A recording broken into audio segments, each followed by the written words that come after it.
ஸ்ரீ குருப்பியோ நமக. குருர் பிரம்மா குருர் விஷ்ணுர் குருர் தேவோ மகேஸ்வரக குரு சாட்சாத் பரம் பிரம்ம தஸ்மை ஸ்ரீ குரவே நமக. சதாசிவசமாரம்பாம் சங்கராச்சாரிய மத்தியமாம் அஸ்மதாச்சாரிய பர்யந்தாம் வந்தே குரு பரம்பராம்.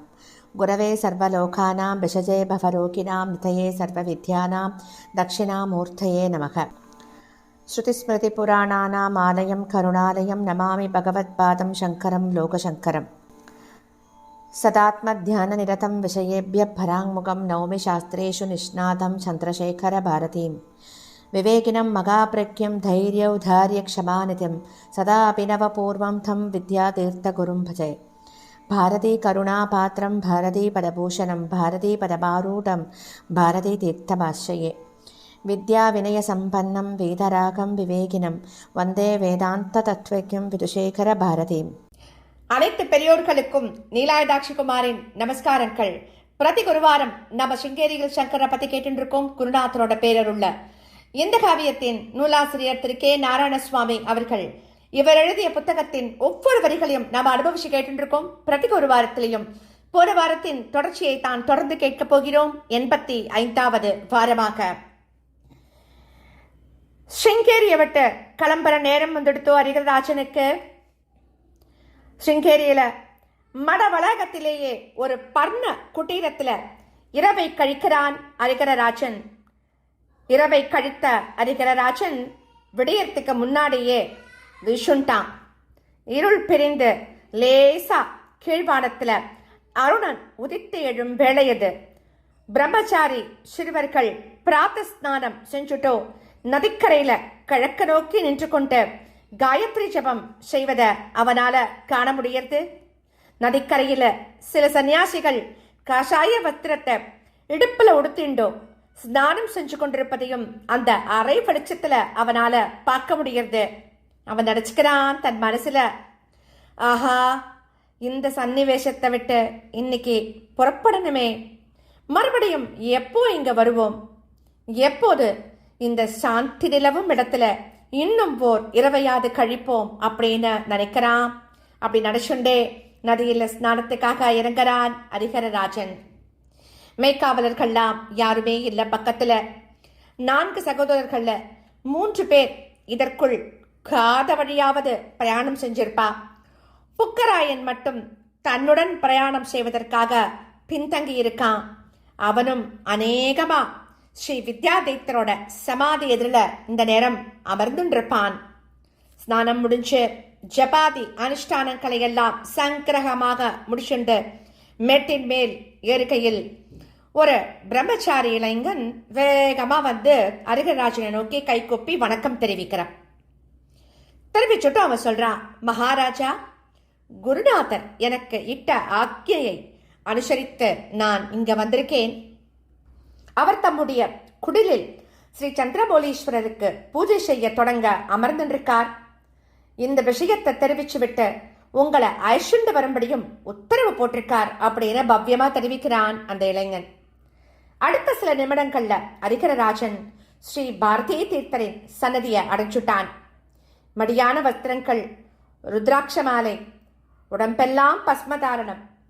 இப்படி ஒரு எளிய பக்தனாகவே சென்று நமஸ்காரம் பண்ணிட்டோ குருநாதர் சமிக்கை செய்ய அதை அனுசரிச்சு அவனுக்காக இடப்பட்டிருந்த தர்பாசனத்துல அமர்ந்துக்கிறான்.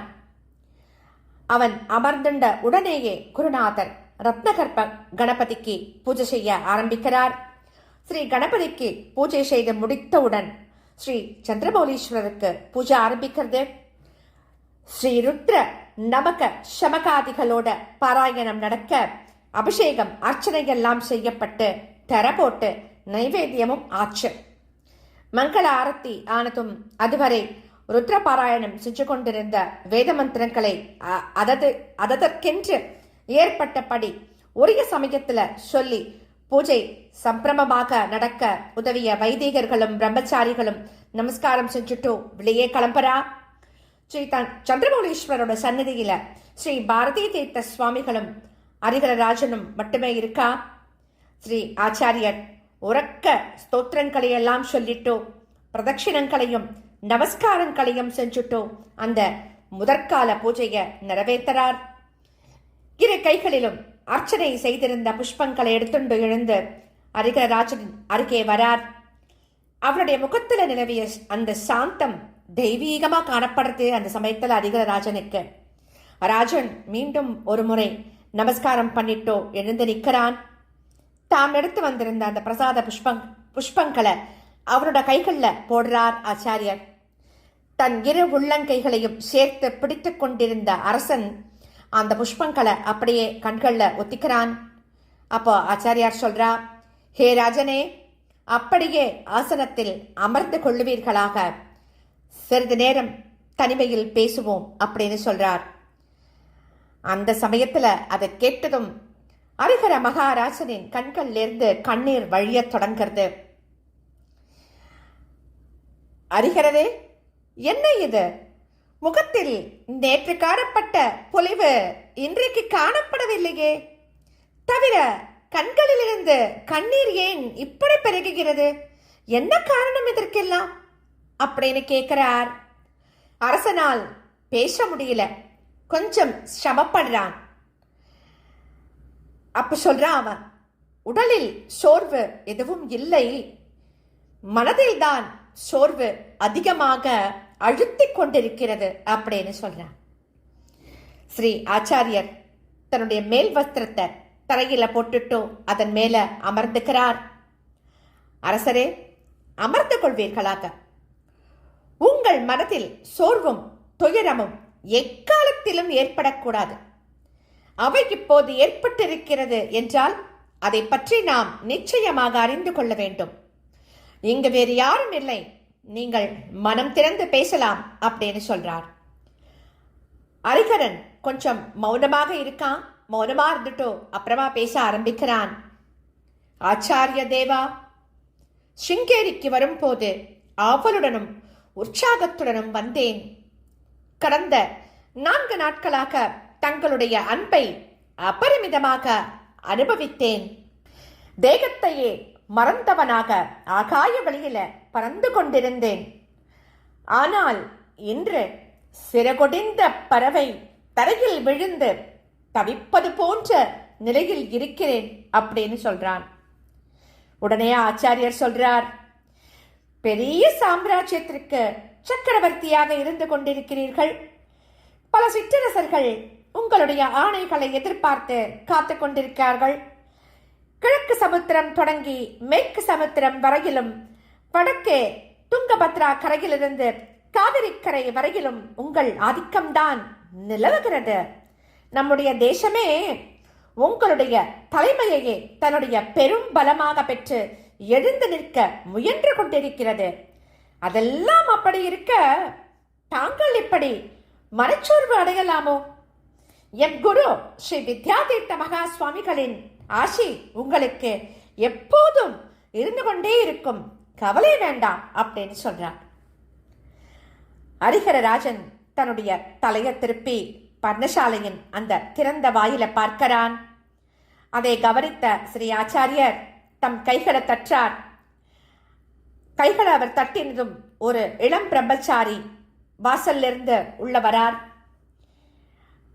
அப்போ ஆச்சாரியர் சொல்றார், அப்பா, அந்த கதவை மூடிவிட்டு நீ வெளியில் நின்று கொள், யாரையும் உள்ளே விடாதே, ஜாக்கிரதை அப்படின்னு உத்தரவு போடுறார் ஆச்சாரியர். ஹரிஹரன் எழுந்து மீண்டும் ஒரு முறை நமஸ்காரம் பண்ணிட்டோ தரையில் உட்கார்ந்துக்கிறான். கொஞ்ச நேரம் தன் மனசுல ஓடிக்கொண்டிருந்த எண்ணங்களை ஒன்று கோர்ப்பவன் போல மௌனம் சாதிச்சுட்டோ பிறகு மெதுவாக மனம் திறந்து பேச ஆரம்பிக்கிறான். ஜகத்குரு அவர்களே, ஏதோ ஒரு துக்கம் என் நெஞ்சை அழுத்துகிறது. தங்களை தரிசனம் செய்யும் வரை அந்த நல்ல நேரத்தை ஆவலுடன் எதிர்நோக்கிக் கொண்டு உற்சாகமாயிருந்தேன். கடந்த சில தினங்களாக உங்களுடைய சன்னதியில் இருந்த எனக்கு 1000 யானை பலம் இருந்து கொண்டிருந்ததாக தோன்றியது. இன்றைக்கு நான் என் தலைநகருக்கு திரும்பிச் செல்ல வேண்டிய வேளை வந்துவிட்டது. இது எனக்கு ஏற்பட்ட நிர்பந்தம். தங்களை விட்டு பிரிந்து செல்ல வேண்டியுள்ளதே என்கின்ற நினைவே எனக்கு இவ்வளவு மனச்சோர்வை ஏற்படுத்தியுள்ளது. மீண்டும் எனக்கு தங்களுடைய தரிசனமும் ஆசியும் எப்போது கிடைக்கும்? கிருஷ்ண பகவானை பிரிந்து தனியாக ஹஸ்தினாபுரத்திற்கு செல்ல வேண்டியிருந்த அர்ஜுனனைப் போல் நெஞ்சில் உரமற்றவனாக இப்போது இருக்கிறேன். நான் வகிப்பது பெரிய சக்கரவர்த்தி ஸ்தானம்தான். பரந்த ராஜ்யம் திறமாகவும் ஒற்றுமையுடனும் இருக்க வேண்டும் என்பதால் இப்போது என் மனதில் ஏற்பட்டுள்ள அந்த பலக்குறைவை நான் வெளியே காண்பித்துக் கொள்ள முடியாது. எனக்கு இப்போது தாங்கள்தான் கதி. ஆகையால் தாங்களும் என்னுடன் விஜயநகரத்திற்கு வரவேண்டும் என்று பிரார்த்தித்துக் கொள்கிறேன். என் ராஜதானியில் தங்களுடைய பாதம் பட்டு அது புனிதமாக வேண்டும். சிறிது காலம் தாங்கள் அங்கேயே என்னோடு தங்கி இருக்க வேண்டும் அப்படின்னு சொல்றான். அதுவரை மௌனமாகவும் மிகவும் கூர்ந்தும் கேட்டுக்கொண்டிருந்த ஸ்ரீ ஆச்சாரியர் சொல்றார், எம் குருநாதர் எமக்கு இட்ட கட்டளையின் பிரகாரம் நாம் இங்கேயே இருந்து கொண்டு ஸ்ரீ சாரதாம்பாளை பூஜை செய்யணும். உமக்கு ராஜ்ய ஸ்தாபனம் செய்ய வழிகாட்டிய ஸ்ரீ வித்யாரண்யரே திரும்ப வருவார். அவர் உம்முடனேயே இருப்பார். அவர் வடநாட்டிலிருந்து திரும்பி வரும் வரை ஸ்ரீ விரூபாட்சேஸ்வரரே உங்களை ராஜ்யத்தை ரட்சித்து காப்பார். நாங்களும் ஸ்ரீ சந்திரமௌலீஸ்வரரிடம் தினந்தோறும் பிரார்த்தனை பண்ணிக்கொள்வோம் அப்படின்னு சொல்றார்.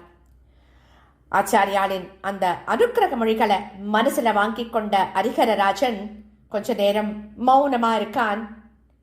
சோர்வுற்றிருந்த அவனுடைய மனம் சாந்தியை அடைய கொஞ்ச நேரம் அவகாசம் கொடுக்கிறார் ஆச்சாரியர். பிறகு அவன்கிட்ட கேட்கிறார், ராஜன், உம்மை பற்றியும் உம் குடும்பத்தை பற்றியும் ஏதாவது சொல்லுங்கள். உங்களுடைய வாக்கிலிருந்தே அவற்றை பற்றி கேட்க விரும்புகிறோம் அப்படின்னு சொல்றார். அப்படி அவர் கேட்டதும் ஹரிஹரராஜனுக்கு மனம் லேசாயிடுது.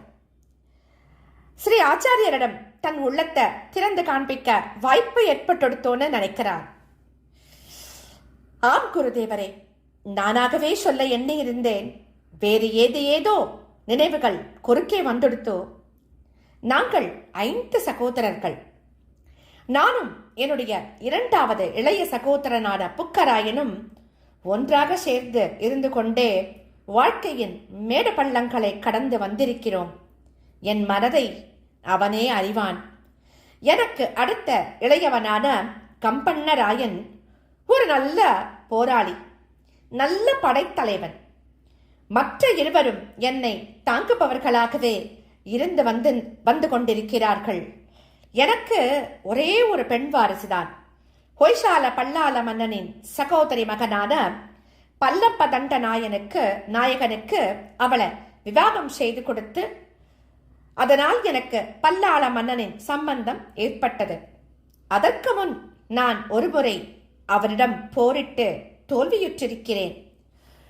சிறிது காலம் சென்று ஸ்ரீ வித்யாரண்ய சுவாமிகளின் ஆசியை பெற்று பல்லாள மன்னனுடன் மீண்டும் போரிட்டு ஜெயித்தேன்.